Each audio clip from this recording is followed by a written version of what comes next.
This meeting is being recorded.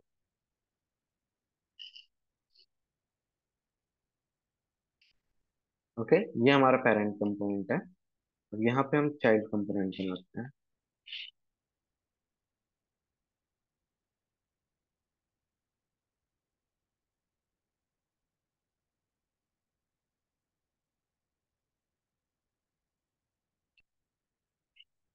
चलिए, child one, child two, child three पहले से created है, ठीक है।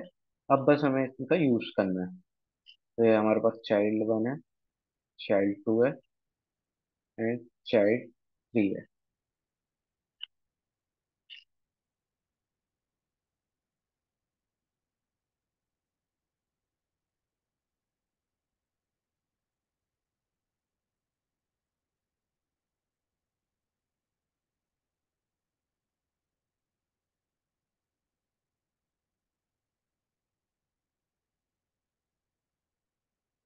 अब मुझे अगर पेरेंट से कोई डेटा चाइल्ड थ्री में पास करना है,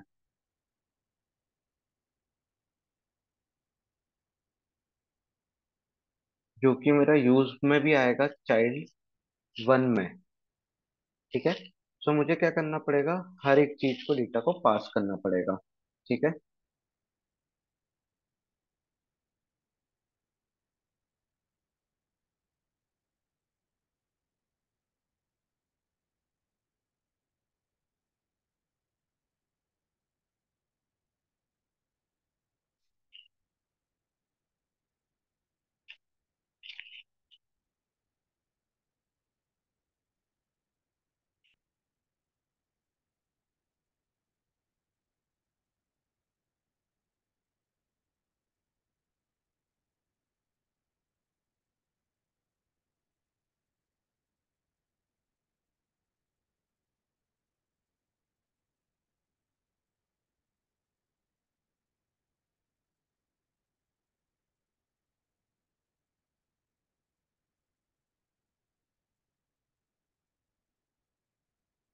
ये हमारा चाइल्ड वन हो गया। अब चाइल्ड वन के अंदर हम चाइल्ड टू को कॉल करेंगे।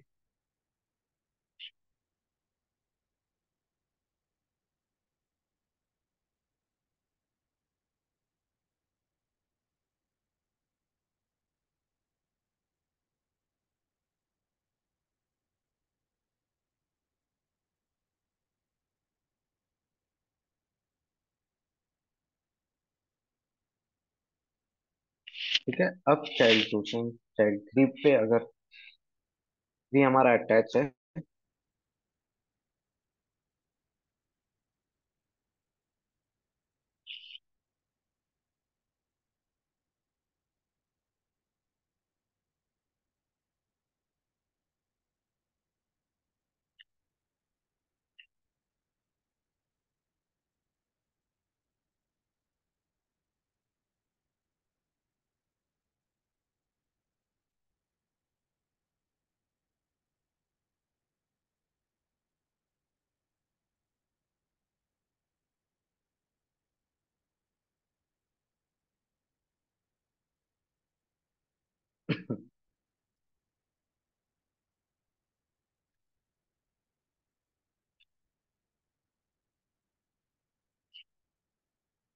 यहाँ पे एक राउट बना लेते हैं पेरेंट के लिए।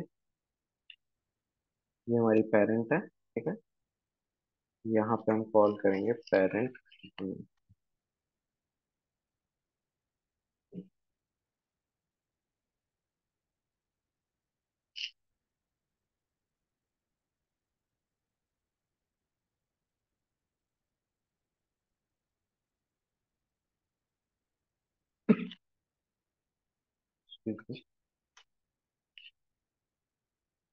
ये रहा हमारे पास child one, child two, child three, then parent, ठीक है।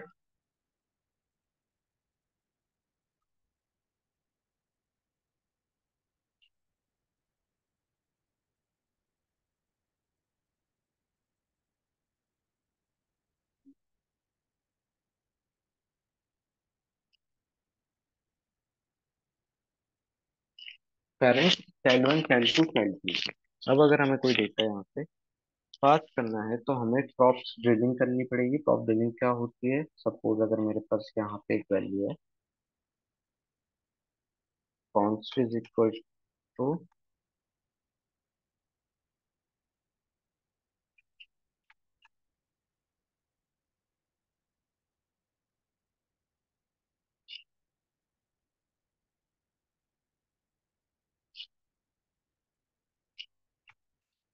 ये मेरे पास एक वैल्यू है, ठीक है। और ये किसके पास जाएगी, चाइल्ड वन के पास।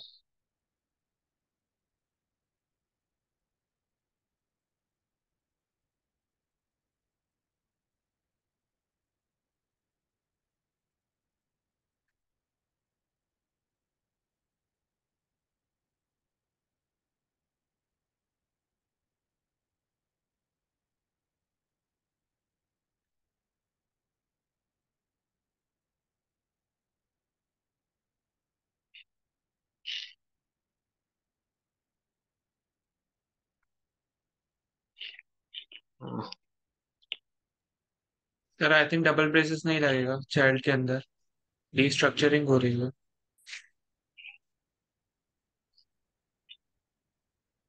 नहीं, आई मीन सिंगल ब्रेस लगेगा, मतलब ये भी नहीं लगेगा, इसको बैठा दीजिए। मेरे नोट डिफाइन।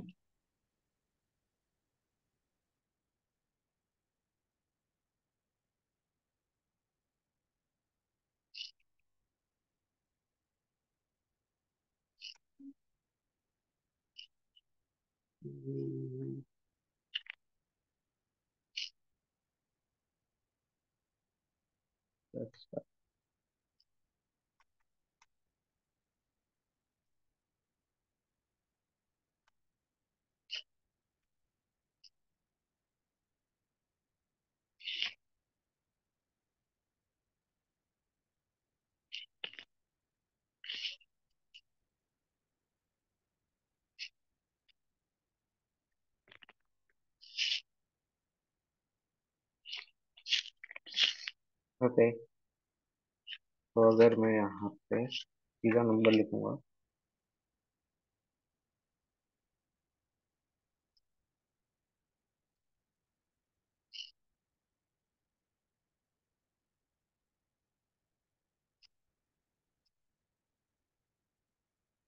ओके, तो ये हमारे पास नंबर है,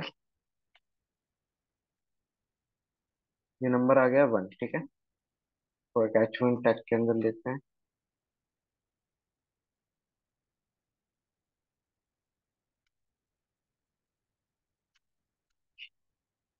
तो जब भी हम डिस्ट्रक्चरिंग करेंगे तो जो भी जिस भी की से हम डेटा पास करेंगे एज इट इज वही की लेंगे। दैट्स वाई वो प्रॉप सपोर्ट नहीं कर रहा था, क्योंकि हमने नंबर नेम की से हमारा डेटा पास किया था यहाँ पे। ये दी वो की एंड इसकी वैल्यू। ओके, तो अगर हमें चाइल्ड टू में इसको पास करना है तो देन फिर हमें यहाँ पे फिर से लिखना होगा नंबर, देन नंबर,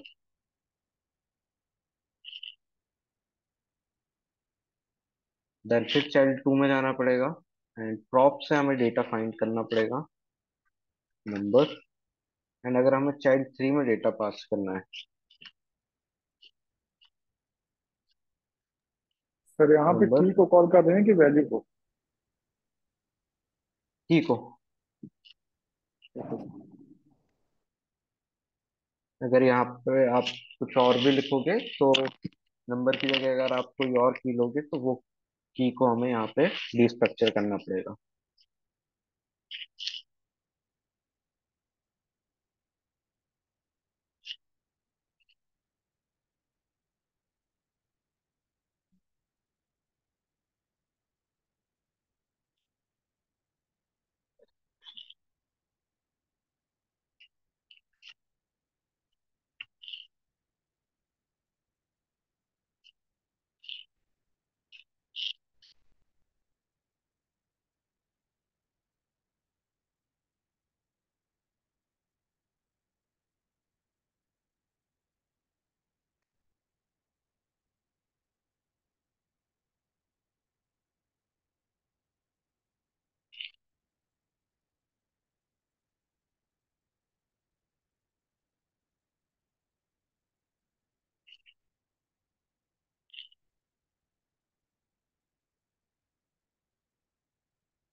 ओके।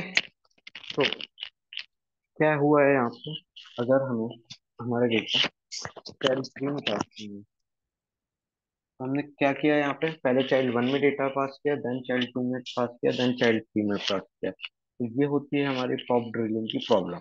एक और प्रॉब्लम क्या होती है, अगर हमें कोई डेटा यहाँ से चाइल्ड 3 से पेरेंट भेजना है तो वो हम नहीं भेज सकते। ठीक है। अगर कोई भी स्टेट का डेटा हो, कांस्टेंट डेटा हो, या किसी भी टाइप का डेटा हो, अगर हमें यहाँ पे पेरेंट के अंदर भेजना है तो वो हम यहाँ पे नहीं भेज सकते हैं डायरेक्टली एज अ प्रॉप्स। ठीक है। तो ये प्रॉब्लम्स के कारण हमें क्या इंट्रोड्यूस किया गया है, हमारे लिए रिडक्स इंट्रोड्यूस किया गया है। ठीक है। तो डायग्राम से समझते हैं।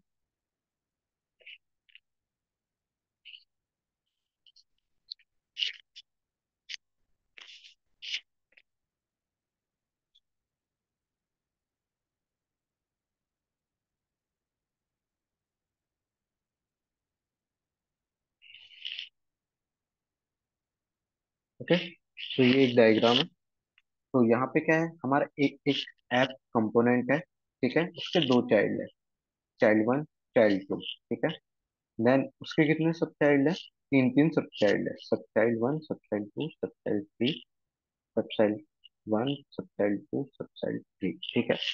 तो यहाँ पे जो हमारा डेटा है 1, तो अगर हमें थर्ड में पास करना है तो पहले 1 को, सब चाइल्ड 1 को भेजना पड़ेगा, देन सब चाइल्ड 1.1, देन सब चाइल्ड 1.2 पे जाएगा। ठीक है। तो ये प्रॉब्लम हमें यहाँ पे क्रिएट हुई थी। अब इसका सॉल्यूशन क्या है, अब इसका सॉल्यूशन ये है कि जो भी हम पेरेंट्स से डेटा पास कर रहे हैं, सपोज यहाँ पे वन वन है। ठीक है। तो ये डेटा को हम क्या करें, किस तरीके, इस तरीके से मैनेज करें कि ये सभी के लिए एक्सेसिबल हो विदाउट एनी पासिंग। ठीक है। तो हम क्या करेंगे, इसके लिए एक कॉन्सेप्ट यूज करेंगे जो कि होता है रिडक्स। तो रिडक्स क्या करता है, रिडक्स एक सेंट्रलाइज सिस्टम क्रिएट करता है, कंटेनर क्रिएट करता है जिसके अंदर हमारी स्टेट्स रहती है, और स्टेट का जो डेटा रहता है वो किसके अंदर स्टोर करके रखता है, एक स्टोर ऑब्जेक्ट के अंदर, या एक स्टोर कंटेनर कह सकते हैं हम, जो कि सभी कंपोनेंट के लिए एक्सेसिबल रहता है। तो चाहे वो चाइल्ड 1 हो, चाहे चाइल्ड 2 हो, चाहे उनके सब चाइल्ड हो, चाहे सब चाइल्ड 1, सब चाइल्ड 2, सब चाइल्ड 3। ठीक है। इन सभी के इन सभी के लिए एक्सेसिबल रहती है हमारी स्टोर। तो जिस भी चाइल्ड को जब एवरी टाइम कभी भी डेटा चाहिए रहता है तो स्टोर से गेट करता है, फैच करता है स्टोर से, एंड अगर उसे कोई डेटा अपडेट कराना है तो वो डेटा पास भी कर सकता है स्टोर के अंदर। ठीक है। तो ये कॉन्सेप्ट है रेडक्स का, कि हमें अगर प्रॉप डीलिंग की प्रॉब्लम्स को नेग्लेक्ट करना है तो हमें जो हमारा डेटा है वो ग्लोबलाइज रखना पड़ेगा। सभी ने पढ़ रखा है पब्लिक प्रोटेक्टेड प्राइवेट। ठीक है। तो क्लास में अगर हमें सभी सभी ऑब्जेक्ट को डेटा देना रहता है हमारा, तो हम क्या करते हैं, उसे ग्लोबल रख देते हैं। ठीक है। तो उसी तरीके से हमने यहाँ पे क्या कर रखा है, यहाँ पे हमने ग्लोबल स्टोर बनाई है जो कि सभी चाइल्ड को डेटा ट्रांसफर करेगी। ठीक है। तो यहाँ पे अब प्रॉप्स का कॉन्सेप्ट प्रॉपरली खत्म हो गया है। ठीक है। अगर किसी भी सब चाइल्ड को डेटा चाहिए तो वो डायरेक्ट स्टोर से ले सकता है, एंड स्टोर को अगर कुछ देना है उसे तो वो डायरेक्ट डेटा ट्रांसफर कर सकता है।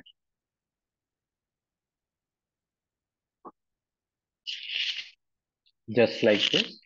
तो यहाँ पे अगर हमारे पास स्टोर के अंदर 2 है, जो हमारी वैल्यू है नंबर की वो 2 है, तो चाइल्ड 1 में भी एक्सेस होगी, चाइल्ड 2 में भी एक्सेस होगी, एंड उसके सब चाइल्ड में भी एक्सेस होगी। तो यहाँ पे बेनिफिट हमें क्या मिलेगा, कि जो हमारा डेटा है पूरा वो एक ही कंटेनर में मैनेज होगा, एंड एक्सेस मिलेगा उसे सभी कंपोनेंट्स पे। ठीक है। क्लियर हुआ रिडक्स क्यों यूज होता है। Yes sir. प्रॉब्लम्स के साथ कोई डाउट है अभी तक यहाँ पे। नो सर, यहाँ पर कोई डाउट नहीं।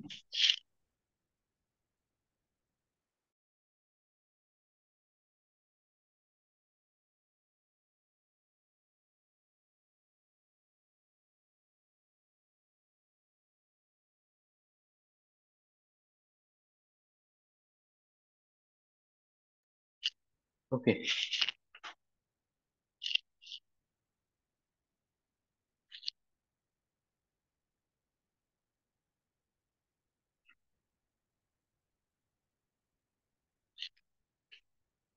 ओके, अब रिडक्स को हम डाउनलोड कैसे करेंगे या यूज कैसे करेंगे वो देखते हैं। ठीक है, पैकेज डॉट जेसन में चलेंगे। ठीक है, अब सभी को पता है अगर हम कोई भी न्यू लाइब्रेरी पैकेज इंस्टॉल करते हैं तो उसकी एंट्री हमारे पैकेज डॉट जेसन में हो जाती है। तो हम कोई भी npm पैकेज यूज करें हमारे रिएक्ट एप्लीकेशन के अंदर। Yes sir. Okay, yes sir. Package log dot JSON क्या करता है?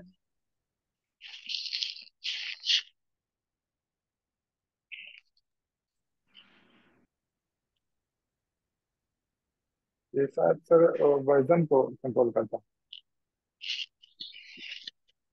पैकेज।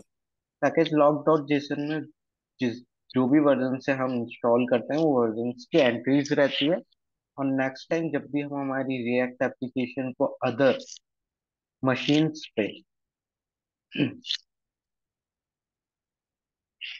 इंस्टॉल करते हैं तो जो भी डिपेंडेंसी हमारी डेवलपमेंट मशीन पे रहती है उस सारी डिपेंडेंसीज के साथ हमारी न्यू मशीन पे हमारी रिएक्ट एप्लीकेशन सेटअप हो जाती है।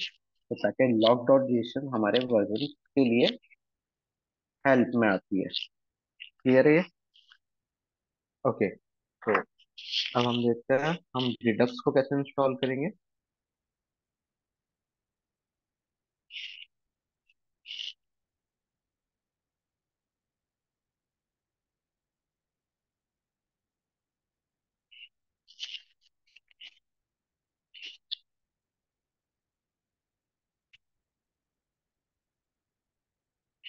तो कमांड हमारे पास होती है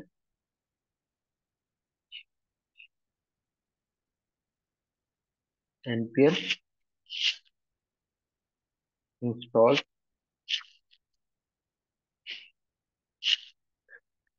save react redux @redux j slash toolkit। तो अब हम किस पर काम करेंगे? रिडक्स टूलकिट पे। Sir I have a question. Yes. Redux toolkit एक लाइब्रेरी है जो रिडक्स कोड को इजी करती है। तो अगर कंपनी में रिक्वायरमेंट रिडक्स की मांग रहा है और अपने को रिडक्स टूलकिट आता है तो अपने को सेपरेटली रिडक्स पढ़ने की तो रिक्वायरमेंट नहीं पड़ेगी ना सर। नहीं, रिडक्स टूलकिट से आपको समझ में आ जाएगा। एक्चुअली रिडक्स का हमें फ्लो समझना रहता है कि फ्लो से किस तरीके से हम डेटा को मैनेज कर सकते हैं। जैसे मैं बताऊंगा अभी आपको डायग्राम से कि आप डेटा को किस तरीके से मैनेज कर सकते हैं, किस तरीके से आप गेट कर सकते हैं, किस तरीके से आप डिस्पैच कर सकते हैं, क्या मेथड्स होती हैं इनकी, वो पढ़ना है अपने को सिर्फ। ठीक है, बाकी रिडक्स एक टेक्नोलॉजी है और ये उसकी लाइब्रेरी है। आई मीन मतलब मान लीजिए कंपनी में रिडक्स पुराना वाला यूज हो रहा है, रिडक्स टूलकिट नहीं यूज हो रहा है, तब तो अपने को पढ़ना पड़ेगा। बेसिकली पर्टिकुलर कंपनी में तो डिमांड नहीं करते ना कि रिडक्स टूलकिट नहीं पढ़ो नहीं, सिर्फ रिडक्स पढ़ो। ऐसी कोई डिमांड नहीं होती। आपके कॉन्सेप्ट क्लियर होने चाहिए इंटरव्यू पे। जब आएगा ओके। आपके पास काम, तब कुछ सिंटैक्स चेंज होंगे, ठीक है, छोटे से। बाकी आपका वर्क वही रहेगा, वर्क फ्लो। Okay sir. ठीक है। Okay.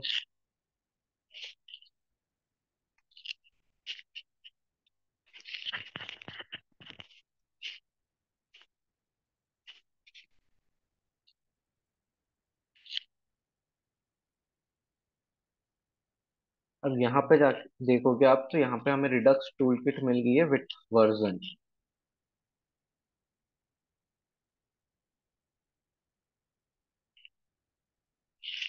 ठीक है, यहाँ पे जो हमारी रिडक्स की टूलकिट है ये इंस्टॉल हो चुकी है विद द वर्जन।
ये हमारे पास एप्लीकेशन हमारी रिस्टार्ट होगी, ठीक है।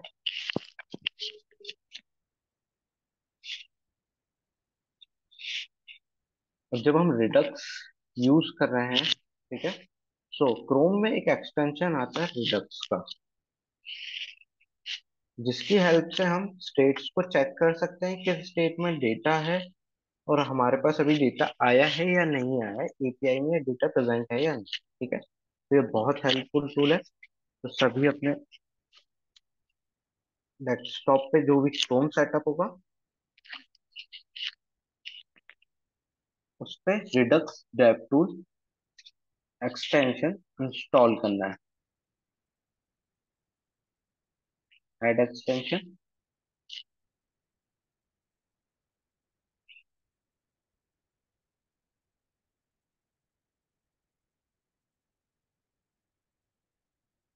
ये आ गया है हमारे पास रिडक्स टैब टूल, ठीक है। अभी ये क्लिकेबल नहीं है। क्यों क्लिकेबल नहीं है? जिस भी एप्लीकेशन के अंदर रिडक्स अगर यूज हो रहा है, हमारी रिएक्ट की एप्लीकेशन हो, एंगुलर की एप्लीकेशन हो, व्यू की एप्लीकेशन हो, इन सभी पे ये सपोर्ट करता है। अगर रिडक्स यूज हो रहा है तो यहाँ पे ये क्लिकेबल हो जाएगा, ठीक है। हाईलाइटेड आपको शो होने लगेगा। तो अभी हम क्या कर रहे हैं, हमने रिडक्स इंस्टॉल किया है हमारी एप्लीकेशन के अंदर। तो यहाँ पे स्विच करेंगे और इसे चेक करेंगे। तो अभी ये क्लिकेबल नहीं है, ठीक है। तो अभी हमने क्या किया है, सिर्फ रिडक्स को इंस्टॉल किया है, यूज नहीं किया है। तो जिस भी एप्लीकेशन के अंदर रिडक्स यूज हुआ होगा तो ये हाईलाइटेड हो जाएगा और हम इस टूल का यूज कर सकते हैं। तो ये सारी एप्लीकेशंस को सपोर्ट करता है। रिएक्ट की एप्लीकेशंस को, एंगुलर की एप्लीकेशन को, GraphQL, testing view, angular state, octal, Apollo, ये सभी को सपोर्ट करता है। अब यहाँ से हम यूज करना स्टार्ट करते हैं रिडक्स का। तो फर्स्ट ऑफ ऑल, जैसा हमने हमारे डायग्राम में देखा था,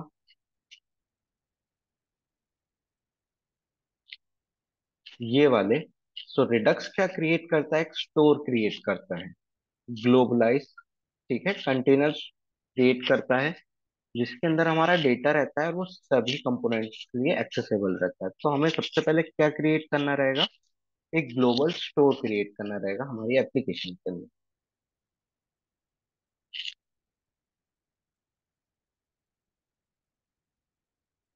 तो ये रही हमारी एप्लीकेशन, ठीक है।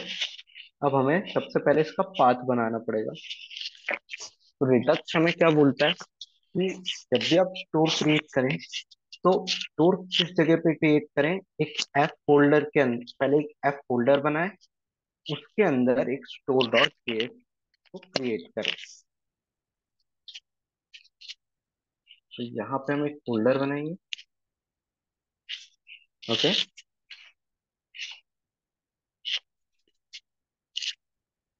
ऐप, इसके अंदर एक फाइल बनाएंगे हम, किस नेम से, स्टोर डॉट जेएस नेम से, स्टोर डॉट जेएस, ओके। अब यहाँ पे हम करेंगे इंपोर्ट इसको,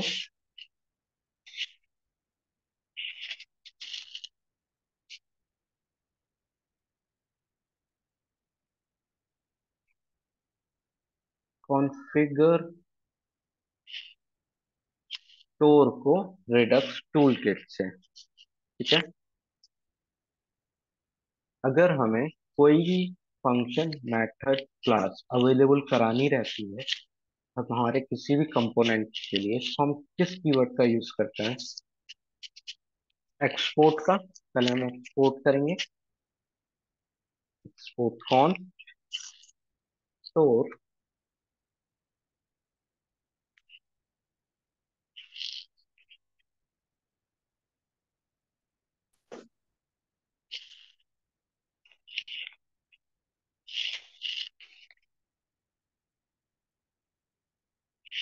कॉन्फ़िगर स्टोर का यूज करेंगे, जिससे कि हमारी स्टोर कॉन्फ़िगर हो जाएगी। यहाँ पे हम एक रिड्यूसर का यूज करेंगे। आगे बताऊंगा रिड्यूसर क्या होता है। कैसे हम यूज कर सकते हैं और किस लिए ये हमारी एप्लीकेशन के अंदर यूज होता है।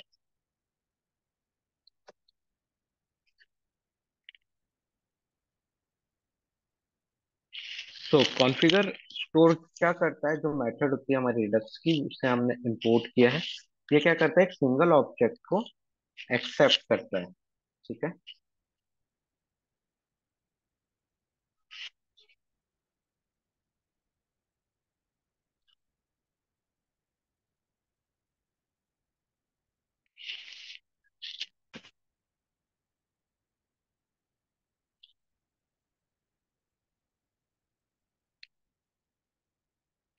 ओके।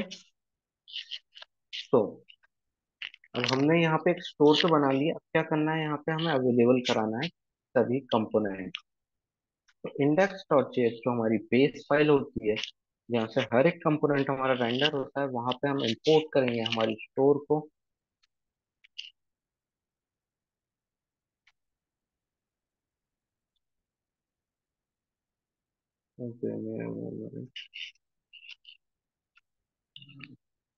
स्टोर ऐप, ये होगी हमारी स्टोर इंपोर्ट।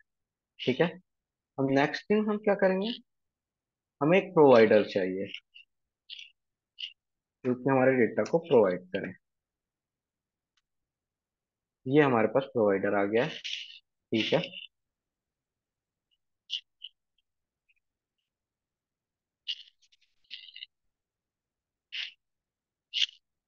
अब हम इस प्रोवाइडर के अंदर से बाइंड कर देंगे।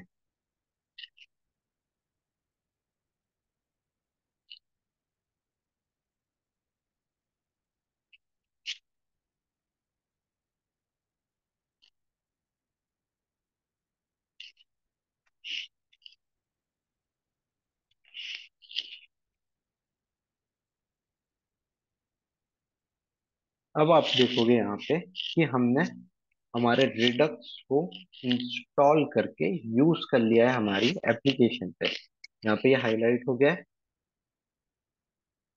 शो हो रहा है आपको। Yes sir. क्या लिखा है, Redux dev tool has access to this site. अब इस पर क्लिक करोगे आपको, तो यहाँ पे आपका रिडक्स एक्सेस हो जाएगा आपको।